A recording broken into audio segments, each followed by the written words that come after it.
All right, welcome to Hoops Tonight here at The Volume. Happy Tuesday, everybody. I hope all of you guys are having a great week so far. We are also live on AMP, so if you're watching on YouTube or listening on the podcast feeds, don't forget that AMP is the very first place that you guys can get these shows. We are continuing our top 25 players the last 25 years today with number 9, Giannis Antetokounmpo. Also, off the top, continuing with our mailbag questions that we're hitting before each player. I had someone shoot me a direct message asking why I have Michael Jordan over LeBron James all time, being the LeBron fan that I am. And I've never really taken the time to break that down. So we're going to hit that off the top, and then we'll get to Giannis. You guys know the drill. Before we get started, subscribe to the Volume's YouTube channel so you don't miss any more of our videos.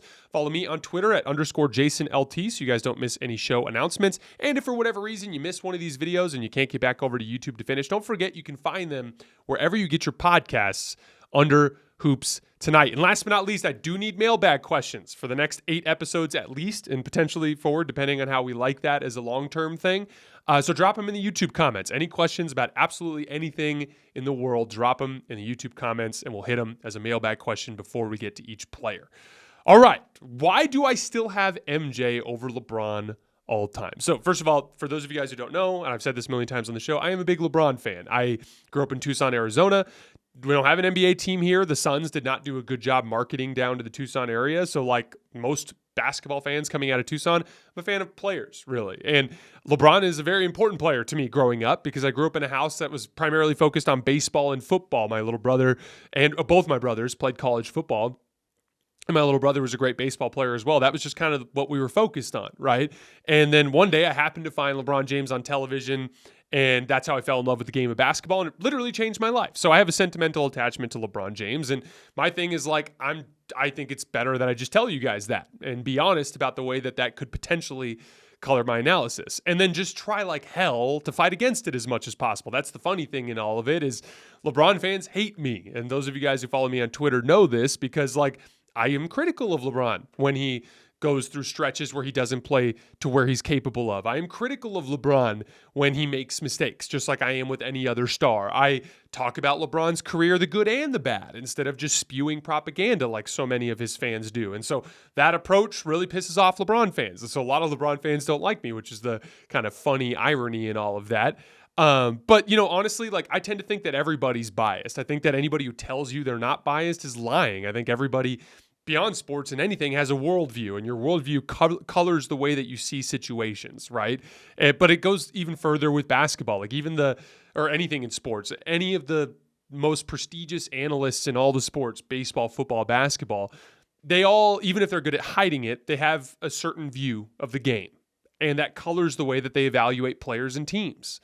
And so I don't really understand the point of trying to hide that. We all have our biases. I think it's better to kind of admit them and try to fight them as best as possible and be kind of forthright about it than it is to try to pretend like you're this arbiter of truth in the wild where everyone else has takes and opinions and you're just only resonating in fact. I just don't think that person really exists. And so I tend to just lean into telling you guys exactly how I feel about stuff and letting you guys judge it from there. You know what I mean?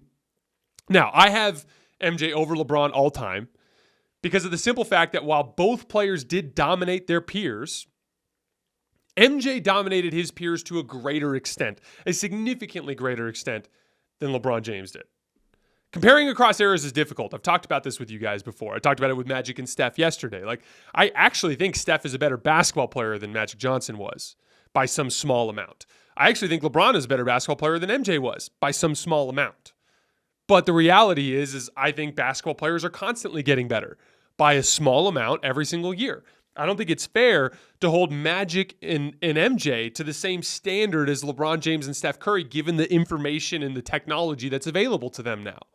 The difference in how comfortable travel is for them in the planes that they take, the difference in the medical knowledge that's available to them now, the difference in just the way that we approach a season in terms of taking care of our bodies, the shot selection and understanding the analytical approach and how they can boost shot value, and all that data just wasn't really available to Magic and MJ in their era. And so I don't think it's fair to compare that across eras. Same thing goes to the future. I don't think it's fair to compare LeBron and Steph apples to apples with players 20 years from now.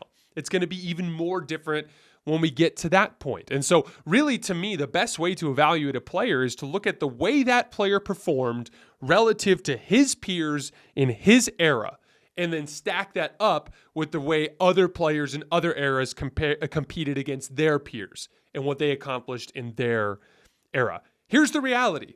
MJ won 6 championships in 8 years. No player in the history of basketball has dominated the league the way he did during the 90s. He was so much better than everybody that it was insulting to even throw another name in the conversation alongside Michael Jordan. That's how much better he was than everybody. It was Michael Jordan on the top tier of stars, a gap, and then everyone else. Now, LeBron had a brief stretch like that. I'd argue in like 2012, 2013, 2014, that little 2-3 year window, LeBron was unassailably the best player in the world, and there's clearly a gap between him and everyone else. But that gap closed. Guys like Kevin Durant and Steph Curry caught up with him, and then eventually Kawhi Leonard as well. And now I personally think LeBron was definitely the best player in the league from 2012 to 2020. In that 9-year span, I thought he was the best. But that 2014, 2015 to 2020 stretch, it was close. You weren't saying LeBron was in a tier by himself. It was LeBron, Steph, KD. You know, LeBron, Steph, KD, Kawhi. LeBron, Steph, KD, Kawhi, Giannis. Whatever you wanted to look at there. He was on the same level as those guys, but probably a little bit better. It was a different level of dominance compared to what MJ did in the 90s.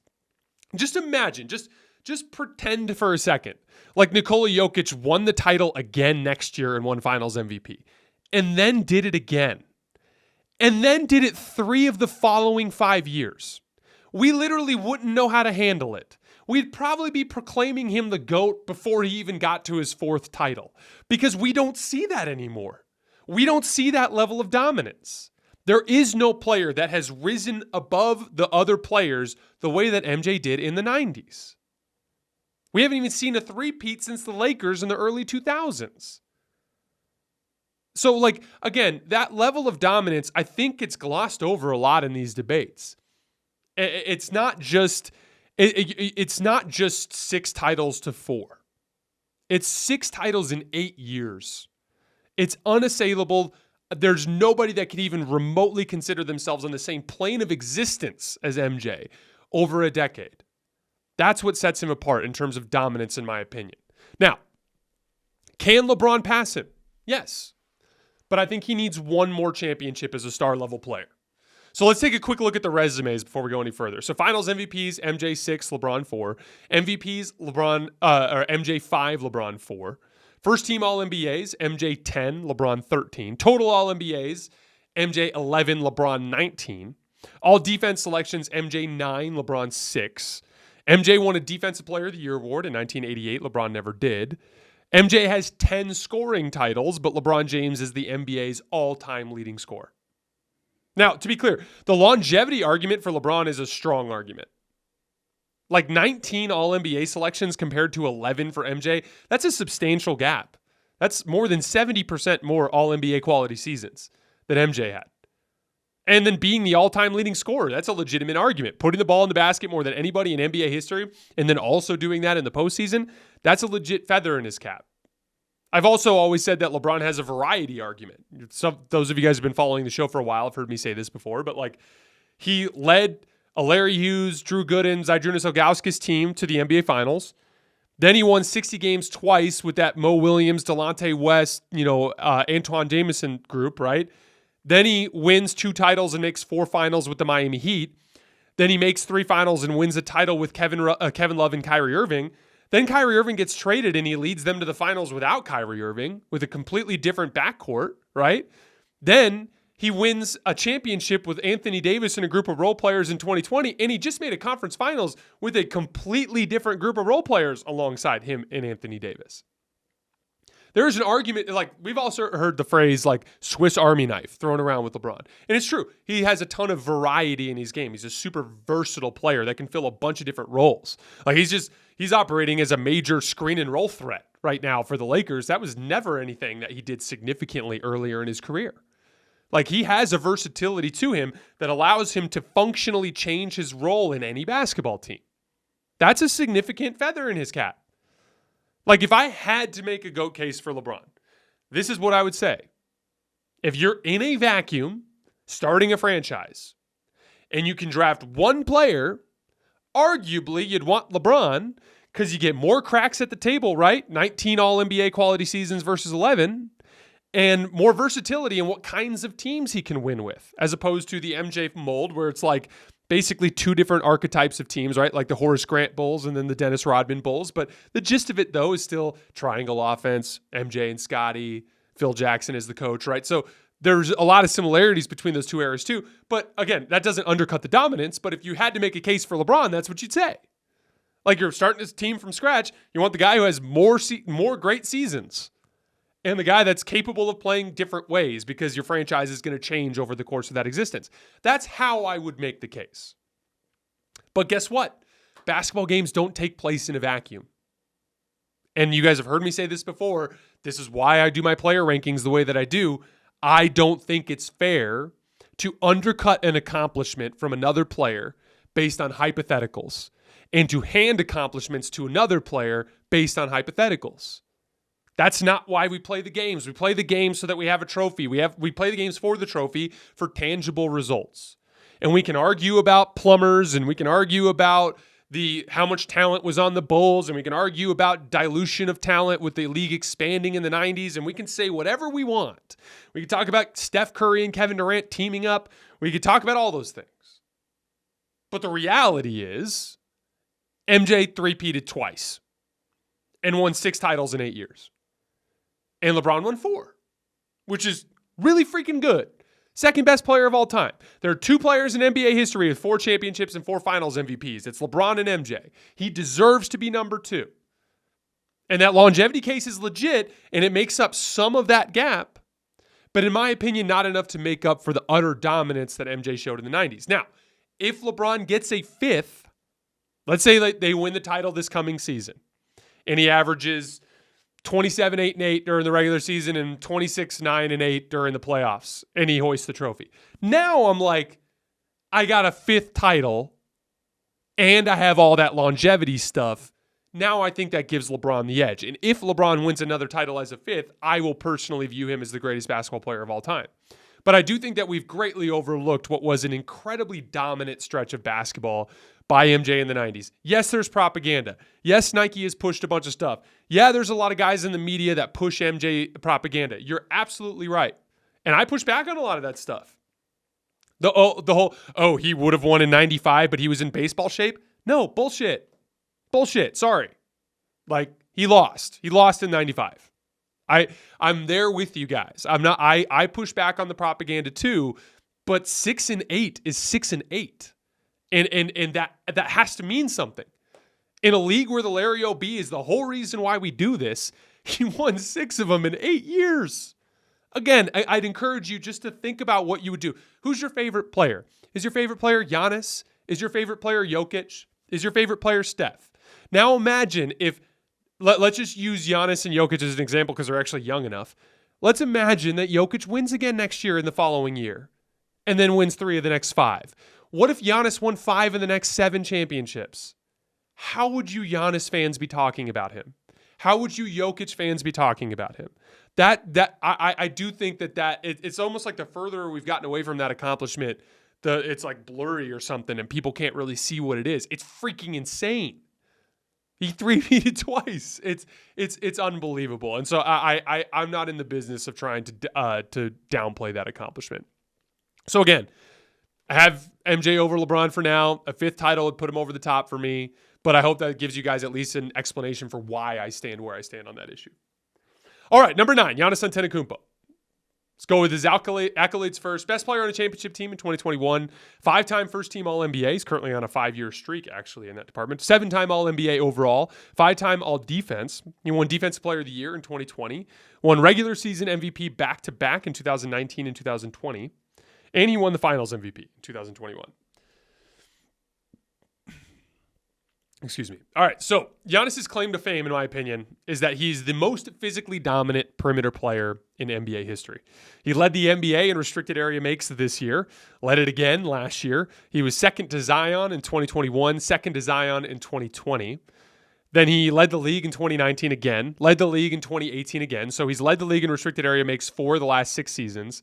Then he was second to LeBron in 2017 and 4th in 2016. So basically, what's that? 1, 2, 3, 4, 5, 6, 7, 8 consecutive years in the top 4 in restricted area makes, with 4 times finishing number 1. He's easily the most physically dominant perimeter player in the NBA right now. He's also been top 10 in the league in rebounding 5 years in a row. His archetype, the way I describe it is he's got the body of a super strong center with the agility of a wing. 6'11", tall with a 7'3" wingspan. He's a good ball handler and a good passer. Those are his 2 greatest skills. But make no mistake, Giannis is all about dominating games with his size, strength, and athleticism. Now, I know we got guys like James Harden who said, like, oh, all he does is run and dunk the basketball. That's obviously a gross oversimplification, but there is some truth to the simple fact that Giannis does rely on his physical tools more than probably any player in the NBA right now. But that doesn't matter. He has those physical tools. Again, we're talking about hypotheticals here. What if Giannis was shorter? He's not. What if Giannis was less athletic? He's not. He's that big and he's that athletic, and he's going to play for the Bucks again next year, and you have to find a way to deal with it. So like that as we kind of come down to the reality of it, he is that big and strong, and it is an important part of what helps the Bucks win basketball games. Now, the key is, and what separates Giannis from a lot of other great athletes, because there are a lot of great athletes in the league that don't succeed in the NBA, right? Giannis makes you feel every bit of his size, strength, and athleticism on every possession of every single game, all through the 82 and through the entire playoff run. I want to walk through, just to explain to you guys what I mean, like just how consistent his physical presence impacts basketball games. Let's start with the defensive end of the floor. So the Bucks position him in help typically. So they'll have him guard the weak side corner so that he can be the low man. They want Brook Lopez guarding in pick and roll. They want Giannis guarding the guy in the weak side corner because he's one of probably 2 players in the league, probably him and Anthony Davis, are the only 2 guys in the league that can guard the guy in the corner and legitimately close out and block a shot there while always offering, like consistently offering that same help underneath the basket as the low man defending pick and roll 3 and 2. It allows the coach to defend pick and roll 3 on 2 while not leaving anybody open because they can successfully make that closeout. So he's like a superhuman help defender on the weak side, right? He's also pretty good in pick and roll, although that's not his strength necessarily. And he's pretty good in on perimeter defense against wings, although that's not his strength necessarily. But when it comes to the defensive end of the floor, you're feeling him on every single possession. Then we talked about rebounding, top 5 or top 10 in the league 5 years in a row. He legitimately is going to get every contested rebound that comes his way because he's the biggest, strongest, best athlete on the floor, right? So he's helping you on defense. You're feeling him on defense. You're feeling him when he grabs a defensive rebound. Then what happens when he gets a defensive rebound? He immediately gets the rebound and just starts running it down your throat in transition every single time. He's consistently putting pressure on your defense. Giannis led the league in transition points, total transition points scored this year with 591. And then he led the league the year before that. And then he led the league the year before that. And then he led the league the year before that. And then he led the league the year before that. It's been 5 years in a row that he's been number 1 in the entire NBA in transition points scored. And by the way, he was top 4 the 2 years before that. So transition buckets now make up almost a third of Giannis's offense. It's incredibly physically taxing on your defense to constantly have to get back and build a wall to stop Giannis. So I've been dealing with Giannis in help. I've been dealing with Giannis on the glass. I've been dealing with Giannis flying down the floor in transition. Now let's say you happen to stop that transition attack and force him to run a half-court set. Now you have to deal with that same Giannis onslaught in a half-court context. We talked about pick and rolls in our player rankings video. Giannis runs pick and rolls, 4-5 pick and rolls, meaning the power forward in the center. So he's legitimate, getting ahead of steam, and you have to have a bigger defender on Giannis because he's so damn big, right? And you're asking a big defender who's never navigated screens to navigate ball screens. So Giannis is consistently getting downhill and pick and roll. And Giannis was an extremely efficient pick and roll ball handler this year. ISO, same thing, had his steam, backing up, getting going at you at full speed and trying to beat you to a spot. Post-ups, Giannis was 6th out of 20 players to attempt at least 200 post-ups this year in efficiency because he's just constantly trying to battering ram his way to the rim with his massive frame. He's got 2 big tricks that he uses when he's driving to the basket. Obviously, we talked, he's a very good ball handler. for a person his size. And he's a very good passer. I wouldn't say he's like great at either, but he's very good at both. But he's got a couple of tricks. One is the chicken wing. I'm sure you guys have seen this, and I really noticed this for the first time in the Boston Celtics series last year. But like Giannis like tries to take we talked about the attack foot with Dirk Nowitzki, right? So you got your defender who's got their feet set like this, right? If you can get your attack foot, so not your pivot foot, but the foot you're shooting forward, if you can get your attack foot past that defender's foot, then you have an ability to leverage past him, use your body to leverage past him.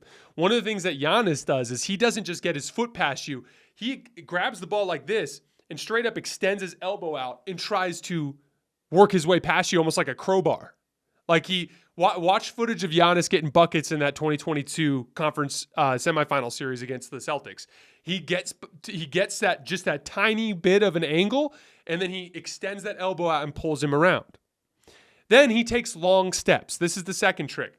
Giannis knows, not a great ball handler, and he's got to dribble into traffic a lot. He picks up his dribble early and takes long steps, whether that's Euro steps, long steps with the chicken wing like I was talking about, but he tries to cover as much ground as possible without having to actually dribble the basketball, which makes him that much harder to keep in front. And then here's the thing, even if you happen to force a miss, he's averaging well over 2 offensive rebounds per game over the last 6 seasons. So you might just go back up and grab it and dunk it. And we've all seen that Giannis bulldoze possession where he misses, but he just beats everybody else off the floor for the second jump and then dunks that one. You build a wall and send multiple defenders at him, he's turned himself into a great passer as well. So the point is like in every single phase of a basketball game, from defense to rebounding to transition to half-court offense, to trying to keep him off the offensive glass, to his passing ability, you are going to feel Giannis's size, strength, and athleticism on every single possession of every single game. And because his motor is so good, that, in my opinion, makes him the best regular season player in the NBA. I had someone ask on Twitter a while back, like, what does that mean to be the best regular season player in the NBA? It's pretty simple. Players that rely heavily on effort and transition and struggle with half-court offense. And again, like, Giannis is a great half-court offensive player in the regular season, but he has had a history of struggling in the postseason, right? Outside of the 2021 playoff run. So in that context, players like that tend to experience a little bit of a dip in effectiveness when they get to the postseason. You know, whereas like guys that are elite half-court players tend to experience an increase in effectiveness when they get to the postseason, right? Guys like Jokic and Luka are 2 examples right now. Guys that are super versatile, that their impact just goes up on that stage because they're great in the half-court offensively, right? So to me, if it comes to an 82-game season, I don't want anybody but Giannis. He's the best in the league at that. Because on a night in, night out basis, when scouting isn't as big of a deal, and when effort does play a massive role in the outcome of every single game, having the 7-foot dude who plays harder than everybody and impacts every single phase of the game with his athleticism is the best regular season basketball player. His crowning achievement was the 2021 NBA championship. He gets revenge on Miami in a sweep to start the playoffs. Posts 5 consecutive 30-point games against the Nets, including a 40-point, 13-rebound game in Game 7 to advance to the conference finals. The Hawks series was weird. He hyperextends his knee in Game 4 in a 2-2 series. They actually win the series without him. Then he goes for 40-plus 3 times in the Sun series, including a 50-point game in Game 6 to close him out. Perfect example of that wear and tear effect that I was talking about with Giannis. Again, he just is coming at you every single possession, and eventually you just break. It's like, I use that shoulder effect, right? So like, or that, I use the shoulder example. So, you know, Giannis makes a hard dribble towards my right shoulder, and I slide. And the first time I take it, and I take that shoulder in the chest, and it hurts, but I hold my ground. Then I do it again, then I do it again. But what about like the 5th time? Like, at what point am I going to give that ground, right, and let him go past me? That kind of is the wear and tear aspect of it. Same thing with boxing out, keeping him off the glass. You know, you're just eventually, as the smaller athlete, going to fatigue, and he's going to start winning those battles. And that's exactly how that series went. Like, they held Giannis to 20 points in Game 1. Then Giannis kind of got off in Game 2. He got 42, but the Suns held on for the win. Then the floodgates open in Game 3. Giannis goes for 41, and the Bucks win by 20. Game 4 was the crazy Giannis block at the rim. Remember, this was the, you know, I said Giannis is not as good defending in pick and roll as some of his peers, but it's ironic because his best highlight is defending in pick and roll, or a variation of pick and roll. The Suns run a dribble handoff out of a horn set to get Devin Booker downhill coming off of the right elbow. And on this play, Ayton's rolling hard to the rim. Giannis's responsibility is Ayton, but he has to step up to stop Devin Booker from taking a jump shot. Booker throws a beautiful hook pass, top of the square extended for Ayton to catch. Ayton goes up and catches it. Giannis somehow turns and jumps off of one leg and blocks him at the rim. So we get the iconic play of Giannis's career in the defensive a block of Ayton at the rim to tie that series at 2. Game 5, after Jrue Holiday steals the ball from Devin Booker, Giannis runs the lane in transition. Jrue throws the lob. Chris Paul legit tries to, it was dirty, honestly, tries to shove Giannis out of midair, and Giannis still dunks the basketball because of how ridiculously athletic he is. And then in Game 6, he goes for 50. It goes 17 for 19 from the line. He finishes the finals averaging 35, 15, and 5 on 66% true shooting and leaves the season as the unassailable best player in the world. Biggest what if. This is going to be a future-based what if for Giannis based on the fact that he's so young. What if he ever develops some sort of over-the-top shot that he can make consistently? Now, like I said just a second ago, Giannis was definitively the best player in the world in 2021. He's not anymore.